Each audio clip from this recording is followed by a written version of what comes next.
Et je peux vous dire une troisième chose. On ira ensemble vers ce nouvel ordre mondial.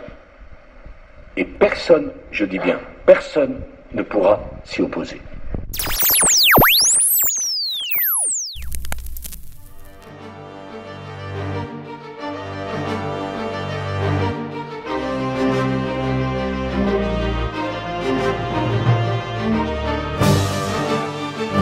On ira ensemble vers ce nouvel ordre mondial. Et personne, je dis bien, personne ne pourra s'y opposer.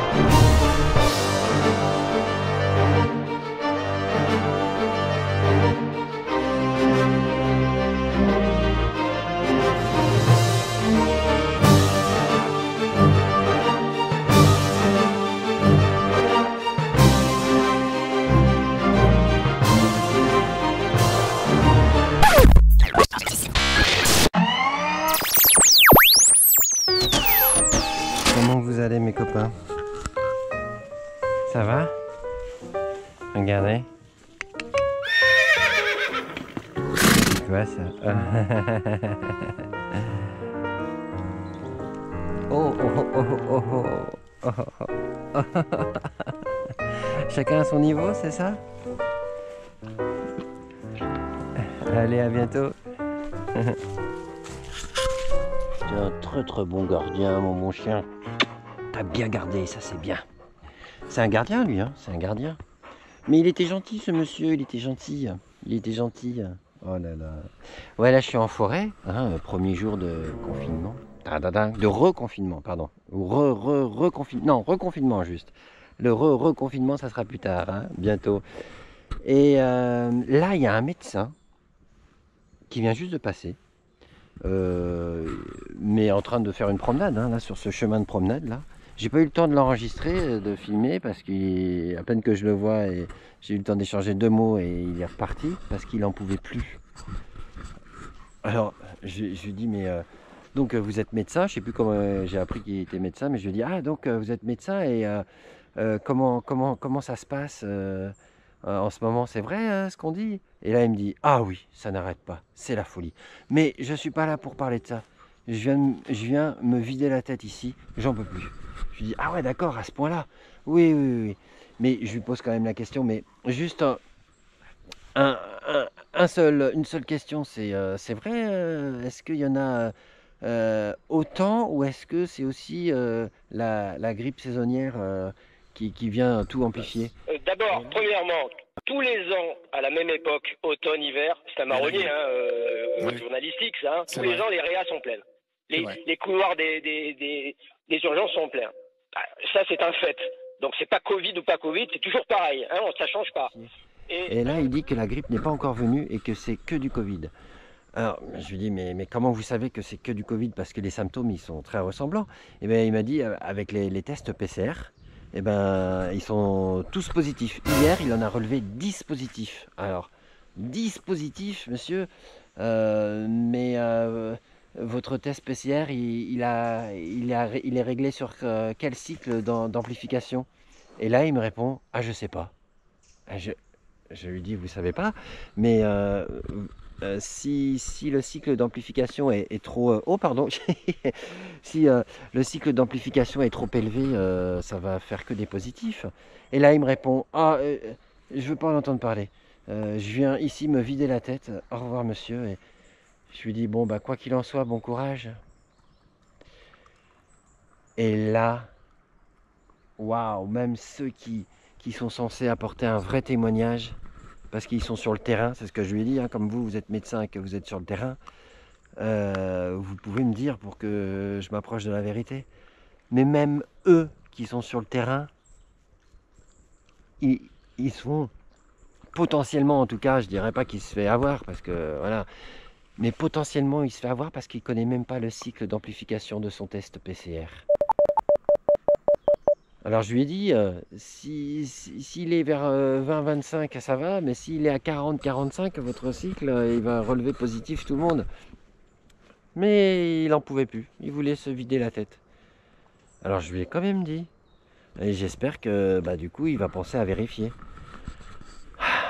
Et malheureusement il y a forte chance que le cycle d'amplification soit trop élevé. Et c'est pour ça qu'il y a autant de cas positifs. Et bah voilà, c'était juste pour dire que quand il y a moyen d'avoir un témoignage des médecins sur le terrain, eh ben eux-mêmes, ils ne savent pas certaines choses. Mais vous vous rendez compte, ils ne savaient même pas ce qu'il en était pour le cycle d'amplification. Enfin, je veux dire, moi j'ai pas fait médecine, hein, il n'y a pas besoin de faire médecine pour au bout d'un moment comprendre qu'il faut vérifier ça. Je ne vais pas demander quel est votre conflit d'intérêt, monsieur, parce que là je l'aurais vraiment trop énervé et puis il était déjà en train de partir. Il y a vraiment beaucoup de questions qu'on doit poser lorsqu'on aborde ces sujets. Et comme le médecin l'a dit là... Il y a trop de médecins qui passent sur les plateaux télé qui n'ont jamais soigné un malade du Covid. Et les journalistes ne leur posent jamais la question de leur conflit d'intérêts personnels. Vous seriez très étonnés des réponses. Écoutons par contre des personnes qui soignent au quotidien. Partir à Marseille tout de suite en direct où nous attend le docteur Louis Fouché qui est médecin anesthésiste réanimateur à l'hôpital de la Conception. Bonjour docteur, merci d'être en direct avec nous. Le confinement, si j'ai bien compris, vous n'y êtes pas favorable, en tout cas pas tout de suite. C'est le moins qu'on puisse dire. Moi, je suis le docteur Louis Fouché, je parle pas du tout au nom de la PHM, je parle en mon nom et je parle au nom d'un collectif qui s'appelle Réinfo Covid, qui réunit 350 chercheurs, enseignants, universitaires, etc. J'ai pas de conflit d'intérêt dans cette histoire et c'est la première question que vous devriez poser à tous ceux qui l'ouvrent dans cette histoire. Posez d'abord la question, quel est votre conflit d'intérêt? Et ensuite, si vous testez les PCR, quel est le cycle d'amplification? Déjà, rien que ça fait un filtre.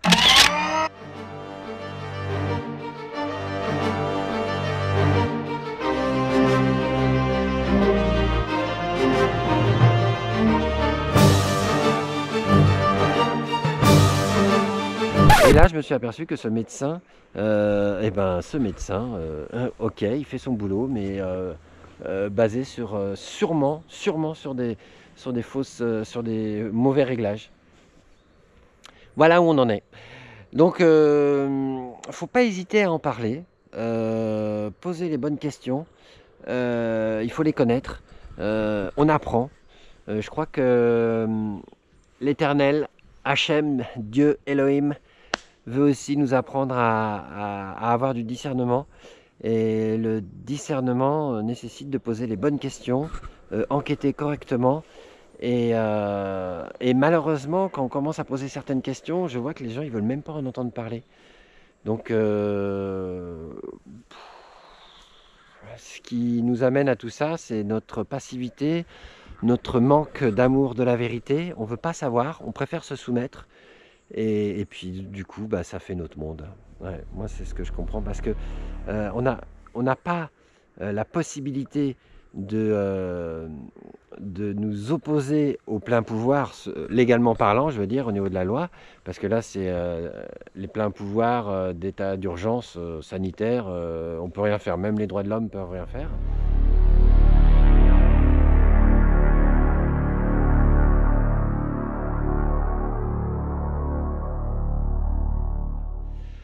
Mais ce qu'on peut faire, c'est quand même parler, communiquer et dire des choses. Et ça éveille les consciences.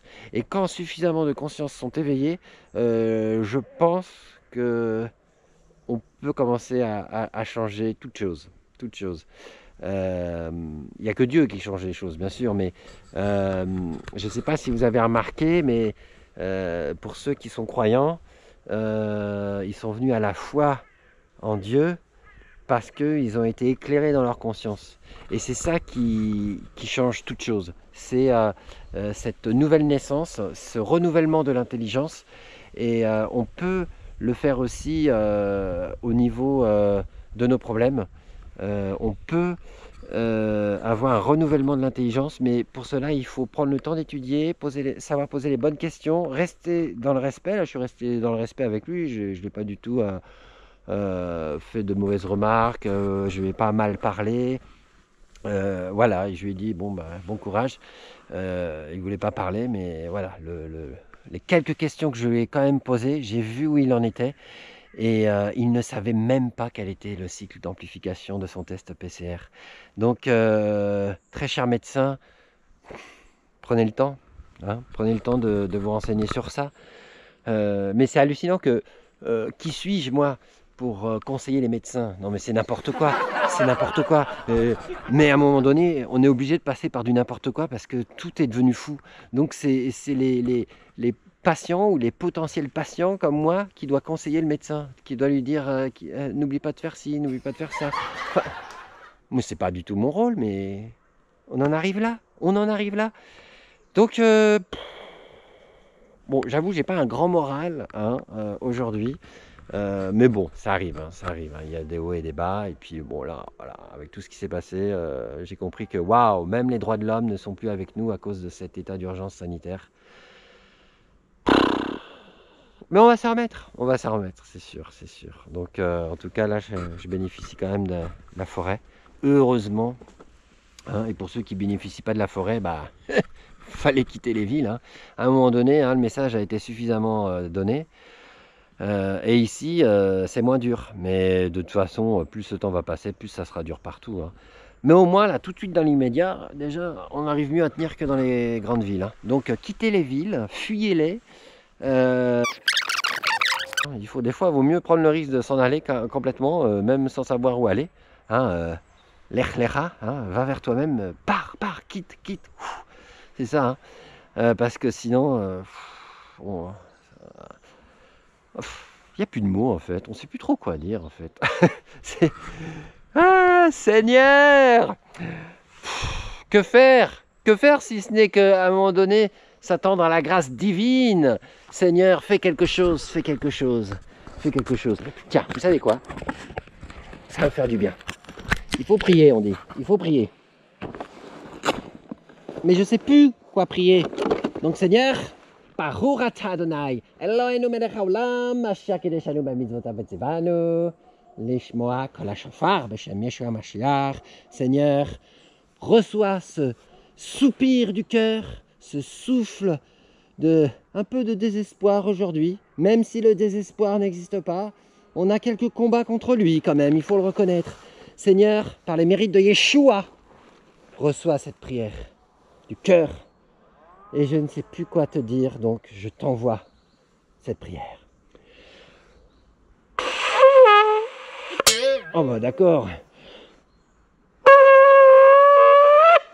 Alléluia.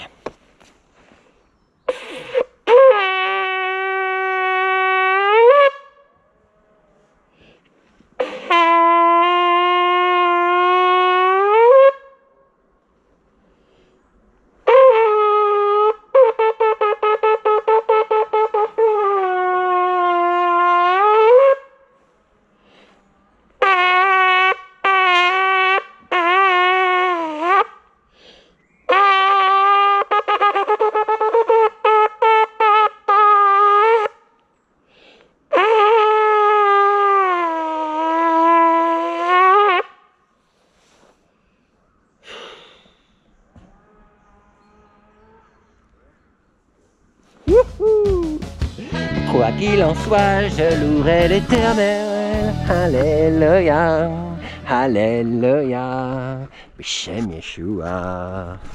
Allez, on tient bon, on persévère. Et j'en sais rien, on verra bien. À la grâce de Dieu, Hachem, on est là. Soutiens-nous.